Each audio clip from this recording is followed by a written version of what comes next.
Any experience you go through in life goes through a filter, your mind. So your mind is at the root of every experience you have had in the world. And so in order to master your mind, you need to know one thing, and that is that you are not your mind, nor its contents, that is the thoughts you get about any situation. Who you are, your true self, is not the thoughts. It is the witness of those thoughts. And recognition of this fact is true self-awareness. Self-awareness is at the root of every problem, every challenge, every interaction, every experience you have ever had in this world.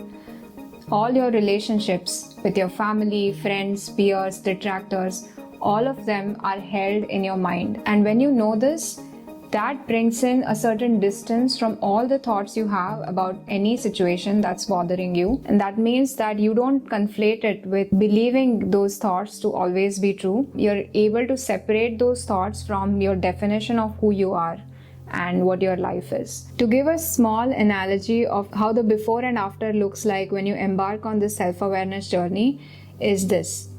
When you're less self-aware, you think that you are your thoughts. So if you see the top diagram here, you will see that you start thinking that all the narratives, all the interpretations that are in my mind about any situation, that's me, that's coming from me. But as you attempt to become more self-aware, there is more awareness, or you see that you are not your thoughts, you start creating a distance between who you are and what the thoughts are. And that distance leads you to attain a certain calmness or equilibrium in the mind. And this equilibrium, this distance that you see here, that you have created between the definition of who you are and what your relationship is with your thoughts, and the fact that they are just temporary, when you experience that equilibrium is nothing but what is called in Sanskrit as samatvam, or equanimity, a balanced state of mind. Ever since applying different self-awareness techniques, I've been amazed time and time again by the amount of transformation it has brought into my life, and the power of being self-reliant to self-heal by understanding the patterns that are holding me back. So the first benefit that I've seen in my own life is noticing the areas where I'm the one who has been holding myself back. Your subconscious mind holds a lot of patterns of behavior that are stemming from fear-based feelings that you have buried deep down as you grew in life, as you had certain experiences that you may or may not even realize. And so as you start to become more self-aware, you start noticing these patterns rise up to the surface of your attention, and you start being able to effectively address them. And in a lot of situations, you realize that you were the one who was holding yourself back, and you were limiting yourself without even knowing.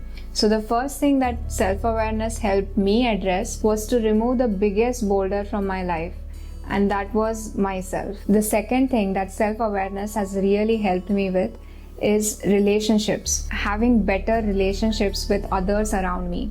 Because as I become better at addressing my own patterns, I'm able to see my responsibility in communicating better, whether it's fixing my own inability to communicate or articulate something, or whether it's able to let others know about their responsibility in that relationship or in that interaction. And overall, be more giving and compassionate or understanding of the needs of every individual involved in that interaction. And like I mentioned in the previous point, as you start becoming more self-aware, you create space within yourself. And that space also is reflected in your life. And so you're able to start focusing on the things that really give you joy, the things that really matter, like beauty, art, or love, all the good stuff. And with that comes the ability to see all the positives in your life, just as it is right now, without any changes. You're able to feel grateful and feel more abundant, and hence feel more fulfilled. And so self-awareness is the key to solving any major problem that you're suffering from in life. Thank you for watching today's video. If you enjoyed it, give it a thumbs up, and I'll see you guys in the next one.